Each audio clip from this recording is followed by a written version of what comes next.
আল্লাহর সন্তুষ্টি, আল্লাহ যে রাজি হয়ে যাবেন জান্নাতীদের ওপর, এটি হচ্ছে সবচেয়ে বড় নিয়ামত। আকবার, আকবার মানে সর্বাধিক বড়, সবচেয়ে বড়। আল্লাহ আকবার, আল্লাহ কবির কেন বলেন না? মানে আল্লাহ বড়, কিন্তু আল্লাহ আকবার মানে আল্লাহ সবচেয়ে বড়, সমস্ত কিছুর চাইতে বড়, সব দিক থেকে বড়।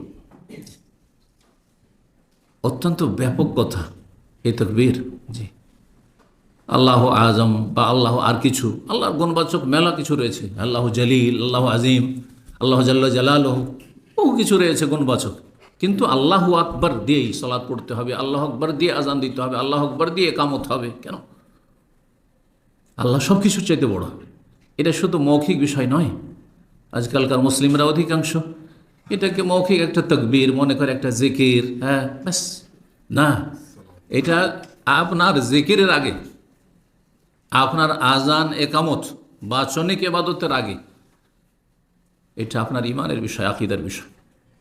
অন্তরে এটা এমনভাবে বসে থাকবে যেটা পৃথিবীর কোনো শক্তি চিনিয়ে নিতে পারে না, যে আমার কাছে আমার জীবনে সবচেয়ে বড় আল্লাহ রাব্বুল আলামিন। যখন আল্লাহ সবচেয়ে বড়, তো আল্লাহর বিধান সবচেয়ে বড় আমার কাছে, আল্লাহর আদেশ নিষেধ সবচেয়ে বড়, আল্লাহর ওহী, আল্লাহর কিতাব আমার কাছে সবচেয়ে বড় বিধান, আল্লাহ রাব্বুল আলামিন নিষেধাজ্ঞা আমার কাছে সবচেয়ে গুরুত্বপূর্ণ বিষয়, কখন তার কাছে যাব না। আল্লাহ রাব্বুল আলামিনের হুকুম আমার কাছে সবচেয়ে বড়, আল্লাহ যা ভালোবাসেন সেগুলি আমার কাছে সবচেয়ে বড়। আল্লাহ যেগুলোকে ঘৃণা করেন, আর আল্লাহ মন্দকে ঘৃণা করেন। হ্যাঁ, যেগুলিতে আমাদের ক্ষতি রয়েছে সেগুলিকে ঘৃণা করেন।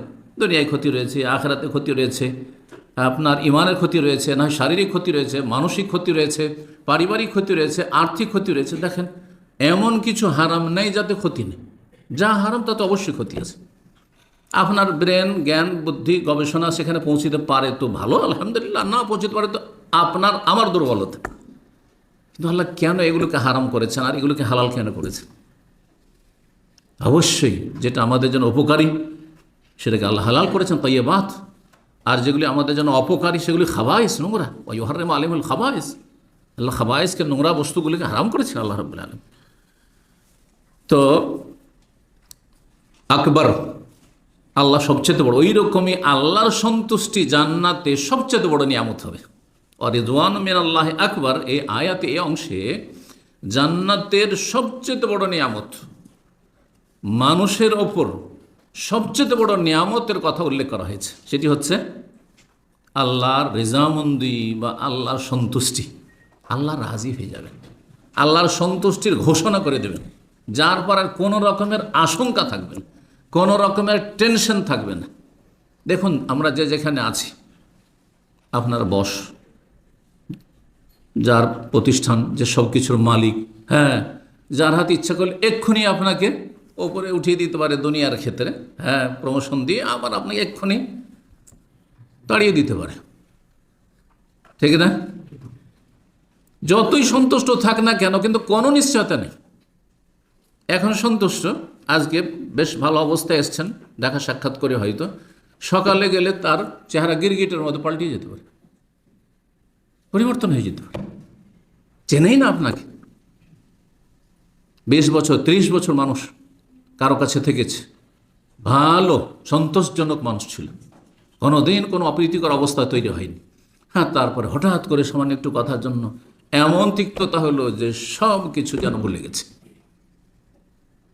কোনো কিছুই যেন করেননি আপনি তার প্রতিষ্ঠানের জন্য। হচ্ছে না, হচ্ছে না? এই জন্য যতই সুখে থাকেন না কেন, একটা টেনশন লাগা আছে, আছে। যতই সুস্থ থাকেন, তারপর টেনশন, কখন যে অসুস্থ হয়ে যায়। হ্যাঁ, যত আমোদ ফুর্তিতে থাকেন, কোনো আয়েশ আরামে কোনো রকমের ঘাটতি নেই, অভাব নেই, তারপরেও মরণের কথা মনে পড়লে একটা তিক্ততা আসে, যে কোনো সময় মরে যেতে পারে। ওর স্ত্রী বিধবা হয়ে যাবে, ছেলে মেয়ে এতিম হয়ে যাবে, এই হবে সেই হবে, আমার এই সব চারিদিকে যে ছড়িয়ে ছিটিয়ে দিয়েছি টাকা পয়সা, কি হবে? টেনশন লাগাই আছে। সুখীদেরও টেনশন লাগা, যাদেরকে সুখী মনে করছেন খুব গরিবরা। তো আল্লাহর সন্তুষ্টি এমন ঘোষণা হবে যে জান্নাতীদের আর কোনো চিন্তা থাকবে না, জান্নাতীদের কোনো চিন্তা থাকবে না। জীবনে প্রথমে যখন বিদেশে আসি, মদিনা ইউনিভার্সিটি আসার জন্য, 1979-র কথা বলছি, জীবনে প্রথম এয়ারপোর্টে ঢুকেছি, আর তারপরে এয়ারপোর্টে জানা নেই যে কোথা থেকে কোনখানে যেতে হবে, কিছু জানি না যে কতগুলি স্তর আছে। এখন তো জানা আছে প্রথম কী করতে হয়, তারপরে কী করতে হয়, তারপরে কী হয়, তারপরে কোথায় যেতে হয়। এই পার হইতে হইতে হইতে হইতে শেষ পর্যন্ত চলে এসছি। এমনকি প্লেনেও বসে গেছি। প্রথমে তো প্লেনে বসে বুঝতে পারিনি, এত বড় প্লেন, বিশাল প্লেন, সৌদি আরবের এসে যে ভাবলাম যে হয়তো কোনো ওয়েটিং রুমে বসিয়ে দিল। দোতলা ছিল, 2 তলা তখন প্লেন থাকতো। তো তারপরে বসার পরে চিন্তা করছি যে কি জানি আবার কোনো রকমের কিছু না হয়।